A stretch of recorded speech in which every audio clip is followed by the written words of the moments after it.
Shanghai സമ്മേളനത്തിനിടെ Indian പ്രതിരോധ മന്ത്രിയും Chinese പ്രതിരോധ മന്ത്രിയും കൂടിക്കാഴ്ച നടത്തി. ലഡാക്ക് ഉടമ്പടിക്ക് ശേഷം ആദ്യമായാണ് ഇരു രാജ്യങ്ങളുടെയും പ്രതിരോധ മന്ത്രിമാർ കൂടിക്കാഴ്ച നടത്തുന്നത്. വിവരങ്ങളുമായി ഗൗതം അമ്രകുഞ്ചം നമുക്കൊപ്പം തത്സമയം ചേരുകയാണ്.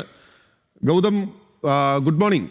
അതായത് നമ്മുടെ ഗൽവാനിലെ സംഘർഷം അത് വലിയൊരു സംഘർഷമായിരുന്നു. അരുണാചൽ പ്രദേശിന് വേണ്ടിയുള്ള ക്ലെയിം ഇപ്പോൾ പരസ്യമായി ചൈന കുറച്ചു നാളായി പറയുന്നില്ല, ഒരു സമാധാനത്തിൻ്റെ പാതയിലാണ്. അതിനിടയിലാണ് രാജ്നാഥ് സിംഗ് അങ്ങോട്ടേക്ക് ഷാങ്ഹായിലേക്ക് എത്തിയത്.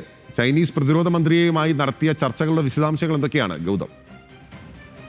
ബിനിൽ, ഈ ഘട്ടത്തിൽ നമുക്ക് ലഭ്യമാകുന്ന പ്രധാനപ്പെട്ട വിവരങ്ങൾ വെച്ച് പരിശോധിക്കുകയാണെങ്കിൽ ഇന്ത്യയും ചൈനയും തമ്മിലുള്ള ഉഭയകക്ഷി ബന്ധം അത് ശക്തിപ്പെടുത്തുന്നതിന് ആവശ്യമായിട്ടുള്ള ചർച്ചകളാണ് നടന്നിരിക്കുന്നത് എന്ന് അന്താരാഷ്ട്ര മാധ്യമങ്ങൾ റിപ്പോർട്ട് ചെയ്യുന്നുണ്ട്. ഷാങ്ഹായ് ഉച്ചകോടിക്കിടെയാണ് വിവിധ രാജ്യങ്ങളുടെ പ്രതിരോധ മന്ത്രിമാരുമായി രാജ്നാഥ് സിംഗ് നടത്തുന്ന കൂടിക്കാഴ്ചകളുടെ ഭാഗമായി തന്നെ ചൈനീസ് പ്രതിരോധ മന്ത്രി തോങ് ഷാനുമായും ചർച്ച നടത്തിയത്. ഈ ചർച്ചയിൽ പ്രധാനമായും ഉയർന്നു വന്നിട്ടുള്ളത് നിലവിൽ ഇന്ത്യയും ചൈനയും തമ്മിലുള്ള ബന്ധം അത് ശക്തിപ്പെടുത്തുന്നതിന് ആവശ്യമായിട്ടുള്ള കൂടുതൽ നടപടികളിലേക്ക് കടക്കുക എന്ന് തന്നെയാണ്. നേരത്തെ സൂചിപ്പിച്ച പോലെ വിവിധ പ്രശ്നങ്ങൾ നിലനിൽക്കുന്നുണ്ട്. അരുണാചൽ പ്രദേശിന് വേണ്ടിയിട്ടുള്ള ക്ലെയിം നിലനിൽക്കുന്നുണ്ട്.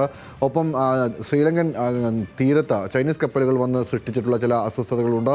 ഗാൽവാനിലെ സംഘർഷം നിലനിൽക്കുന്നുണ്ട്. അങ്ങനെ നിരവധി വിഷയങ്ങൾ നിലനിൽക്കുന്ന ഒരു സാഹചര്യത്തിലാണ് ഇരു രാജ്യങ്ങളുടെയും പ്രതിരോധ മന്ത്രിമാർ ലഡാക്ക് ഉടമ്പടിക്ക് ശേഷം ഒരു മുഖാമുഖം അല്ലെങ്കിൽ ഒരു കൂടിക്കാഴ്ച നടത്തുന്നത്. ചൈനീസ് മാധ്യമങ്ങൾ നൽകുന്ന റിപ്പോർട്ട് അനുസരിച്ച് ഈ ചർച്ചയിൽ ഉടനീളം ഉയർന്നു വന്നത് ഇന്ത്യയും ചൈനയും തമ്മിലുള്ള ബന്ധം അത് സഹോദര തുല്യമായ ബന്ധമാണെന്നും അത് ഒരു കാലത്തും പിരിയാൻ അല്ലെങ്കിൽ വേർപിരിക്കാൻ കഴിയാത്തതാണ് എന്നും രാജ്നാഥ് സിംഗ് പറഞ്ഞതായിട്ടാണ് വ്യക്തമാക്കുന്നത്. എന്തായാലും ഉഭയകക്ഷി ചർച്ചകൾ പുരോഗമിക്കുന്നുണ്ട്.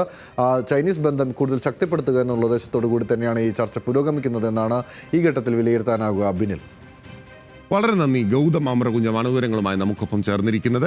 നിർണായകമായ ചർച്ചയാണ് ഇന്ത്യയുടെ പ്രതിരോധ മന്ത്രിയും ചൈനീസ് കൗണ്ടർ പാർട്ട് അവരുടെ പ്രതിരോധ മന്ത്രിയും തമ്മിൽ നടത്തിയിരിക്കുന്നത്. ഇരു രാജ്യങ്ങളും തമ്മിലുള്ള നയതന്ത്ര ബന്ധം അത് ഗാൽവാനിലെ സംഘർഷവുമായി ബന്ധപ്പെട്ടുകൊണ്ട് വളരെയധികം മോശമായിരുന്നു. പിന്നീട് ഫ്ലാഗ് മീറ്റിംഗ് ഉൾപ്പെടെ നടത്തി സൈനിക തലത്തിൽ ആ ബന്ധം പുനഃസ്ഥാപിക്കുന്നതിനുള്ള നടപടികൾ ഉണ്ടായി. ഇപ്പോൾ ഇതാ രാഷ്ട്രീയ നേതൃത്വങ്ങൾ തമ്മിലുള്ള ബന്ധം കൂടി പുനഃസ്ഥാപിക്കപ്പെടുകയും അങ്ങനെ രാജ്യവുമായിട്ടുള്ള നയതന്ത്ര ബന്ധം കൂടുതൽ ശക്തിപ്പെടുത്താനുള്ള സാഹചര്യമാണ് ഒരുങ്ങുന്നത്.